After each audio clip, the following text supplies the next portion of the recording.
नमस्कार. स्वामी वस्त्रालय चॅनलमध्ये मी तनुजा तुमच्या सगळ्यांचं खूप खूप स्वागत करते. ब्लाऊजला कप्स लावणं कसं असतं, साधी सोपी सिंपल मी स्वतः क्रिएट केलेली अशी ही ट्रिक आहे. 32 साईजचे कप्स आहेत बघा. लहान साईजचा ब्लाऊज आहे. जेवढ्या साईजची चेस्ट असेल त्याच मापाचा कप घ्यायचा. 33 छाती असेल तर 32चाच कप घ्यायचा. नाहीतर मग ते कप जर मोठा झाला तर तो फिटिंगला आपल्याला प्रॉब्लेम येतो किंवा ब्लाऊजला झोळ वगैरे येऊ शकतो. त्यामुळं सगळ्यात आधी जेवढ्या मापाची छाती असेल तेवढ्या मापाचाच कप घ्यायचा.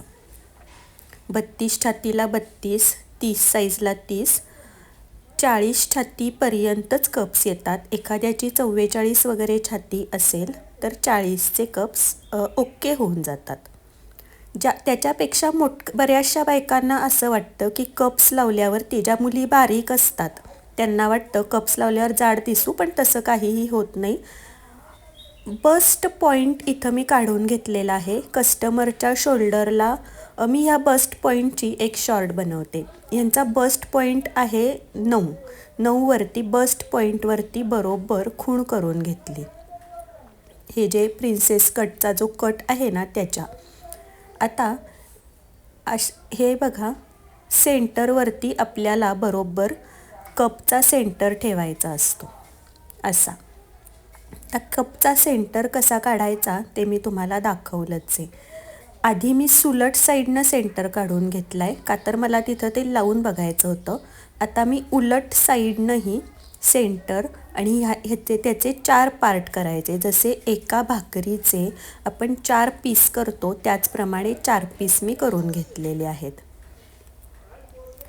आपल्याला हे कप्स जोडताना अस्तरावरती जोडायचे आहेत आणि अस्तरचा जर ब्लाऊज असेल तर ब्लाऊजला आधी अस्तर लावून घ्यायचं आणि तेच सेम पार्ट हे एक वेगळं अजून अस्तर घ्यायचं, त्याचेही करायचं आणि तोही असा मी बघा शिवून घेतला आहे. हा खरं तर साधा ब्लाऊज आहे पण त्याला कप्स लावायचे. त्यामुळं पहिलं काही मी दाखवलेलं नाही आहे, पण असे आपले जे पार्ट आपण सगळा प्रिन्सेस कट मी कसा करायचा ते दाखवलेलं आहे. कटिंग मी दाखवलं आहे प्रिन्सेस कटचं. आता हा जो बस्ट पॉईंट आहे तिथून आपण जे 4 पीस केले त्यातला जो खालचा, आपण चॉकनं ज्या 4 पार्ट केले त्याचा जो खालचा पार्ट आला आहे ना तो आणि बस्ट पॉईंट दोन्ही जुळवून घेण्यासाठी अशी मी एक टिप मारून घेतली. ही टिप पक्की मारा कच्ची मारा. त्याचप्रमाणे दुसरा कपही मी जोडून घेतलेला आहे.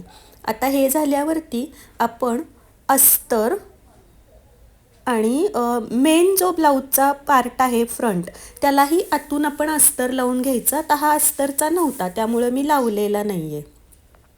आणि आपल्याला आता कच्ची टीप मारून सगळं अस्तर म्हणजे ज्या पार्टवरती आपण कप्स जॉईंट केलेले आहेत तो पार्ट जोडून घेतलेला आहे. परत एकदा सांगते, अस्तर जे आपण लावतो त्या पार्टवरती हे कप्स आपण जोडून घेतलेले आहेत. जे मेन वरचा ब्लाऊज आहे त्याच्यावरती आता आपल्याला अस्तर जॉईंट करून झाल्यावरती फिनिशिंगची टीप दिल्यानंतर म्हणजेच अस्तर जॉईंट केल्यानंतर तो कप आपण मेन जे वरची सुलट बाजू आहे त्याला अटॅच करणार आहोत. अस्तर जोडताना कापतानाच व्यवस्थित कापायचं, सेम टू सेम कापायचं. म्हणजेच खालचा पार्ट आणि वरचा पार्ट सेम टू सेम कापायचा. म्हणजेच अस्तराला झोळ येणं, कमी जास्त होणं हे प्रकार होत नाहीत. आता बघा, आता ही वरची बाजू आहे म्हणजेच ब्लाऊजच्या वरचा जो मेन फॅब्रिक दिसणार आहे ते आहे. तिथं आता मी कशी टीप मारून घेते ते बघा. टीप मारताना खाली कुठंही आपलं कापड अडकणार नाही याची काळजी घ्यायची. आणि बरोबर आपला जो प्रिन्सेस कटचा जो पार्ट असतो ना त्या पार्टला मी परत तशीच निम्म्यापर्यंत आधी शिलाई मारून घेतली आहे.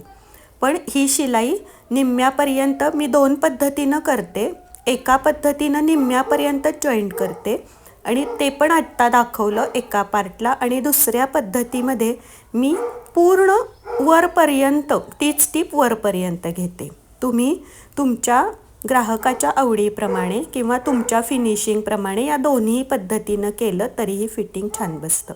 आता हे आपण जे असं चपटं करून उलटं केलेलं ना, ते आता मी सरळ करून घेतली. बघा हा कप आहे हा. या साईडला पण मी तर कायम कस्टमरला पूर्ण कपलाच शिलाई मारून देते, पण कधी कधी रेडीमेड बघा ब्लाऊज असतात त्याला अर्धीच टिप मारलेली असते. तसंही तुम्ही करू शकता, पण माझी पद्धत आहे की मी पूर्ण कपला जॉईन करून टाकते. इतकं सुंदर फिनिशिंग येतं आणि फिटिंग तर खूपच छान बसतं. हे आता मी सरळ करून घेतले बघा कप्स. कधी कधी आतून काही कापड आपलं अडकू शकतं, ते उलटं करून आता चेक करून घ्यायचं. कपचं फिनिशिंग तुम्ही बघू शकाल. अजून इस्त्री केलेली नाही तरीही तुम्हालाच कळू शकेल की किती सुंदर आलं आहे. आता इथं काय होतं, आपण उलट साईडनं करतो ना, त्यामुळं थोडंसं प्लेट येणं, कुठं कापड अडकणं हे होऊ शकतं. हे आपण कुठं जर अडकलं असेल तर ते नीट करून घ्यायचं. आता याला खालच्या साईडनं कंबरपट्टी, गळपट्टी जे काहीही तुम्हाला करायचं आहे ते तुम्ही करून घेऊ शकता. पण सगळ्यात आधी आपल्याला ह्याला फिनिशिंग आणायचं आहे. आता ऑलरेडी खरं तर ह्याला फिनिशिंग माझ्या ह्याला आलेलंच आहे, तरीही एक प्रिकॉशन म्हणून त्याच्यावरून इस्त्री करून घ्यायची. ही इस्त्री मी कशी करते हे नीट बघा. कप्सला कुठंही दाबायचं नाही आणि कप्सच्या कडेकडेनं सगळीकडून गोलाकार व्यवस्थित इस्त्री करून घ्यायची.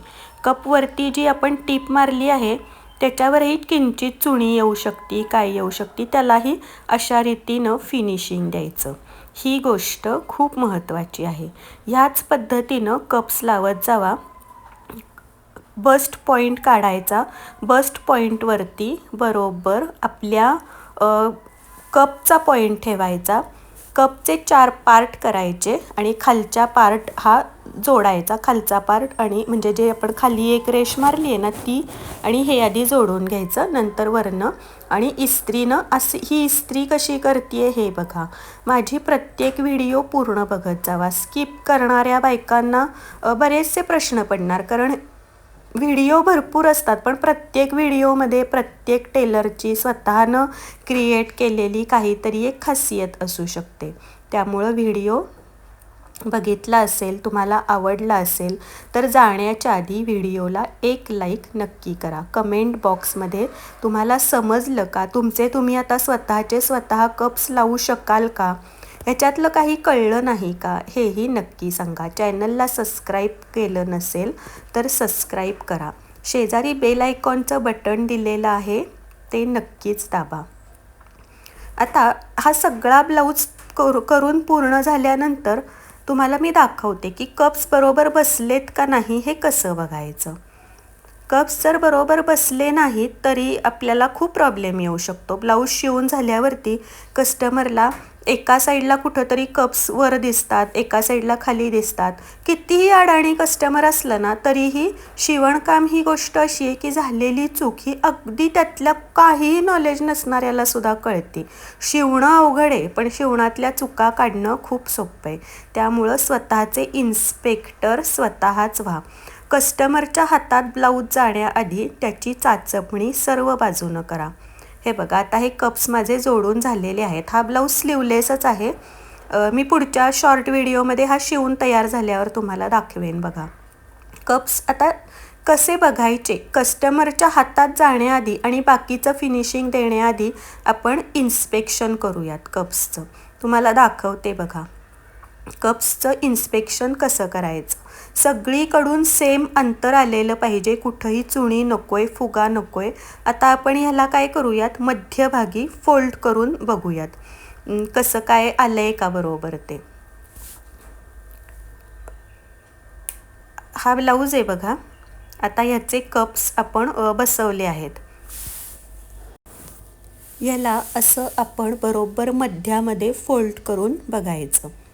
आपल्या कप्सवर कप्स आलाय का, हे कप्सवर कप्स म्हणजे एका वाटीवर दुसरी वाटी ठेवली की कसं यायला पाहिजे, एक इकडं सरकली आहे, एक इकडं सरकली आहे, असं होतंय का, हे चेक ह्या पद्धतीनं करायचं. असं एकावर एक ठेवून चेक करायचं.